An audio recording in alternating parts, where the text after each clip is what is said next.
இந்த ரோஜா wild red drake, David Austin ரோஜா. நல்ல மிட்டாய் பிங்க் கலர் ரோஜா, ஸ்ட்ராங்கான கிராம்பு வாசனை. செடி ஃபுல்லாக முள்ளு தான், மழை பெஞ்சதுனால எல்லாம் சாஞ்சிருக்கு. இதுக்கு பக்கத்தில் ஸ்ட்ராப்ஷயரில் டேவிட் ஆஸ்டின் ரோஜா.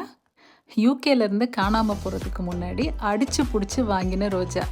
கடைசியாக இருந்த ரோஜாவை அலேக்கா தூக்கிட்டேன். நல்ல ஸ்ட்ராங்கான பழங்களின் வாசனை இருக்குது. அழகான பிங்க்கும் பீச்சும் கலந்த நிறம். இந்த ரோஜா செடியெல்லாம் இன்னும் பூக்கலை.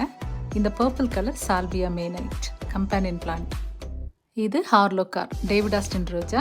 மற்ற ரோஜாவோட கம்பேர் பண்ணுறப்போ இந்த பூவோட சைஸு ரொம்ப சின்னது. இதில் ஸ்ட்ராங்கான ஓல்ட் ரோஜா வாசனை இருக்குது. இதுலேயும் நிறைய முட்கள் இருக்குது, உயரமாக வளர்றது கிடையாது. இது குரோக்கஸ் ரோஸ், வாசனை ரொம்ப கம்மியாக தான் இருக்குது. இது லார்க் அசெண்டிங், லேசான தேநீர் வாசனையோடு மெருவாசனையும் கலந்துருக்கு. இருளில் ஒளிரும்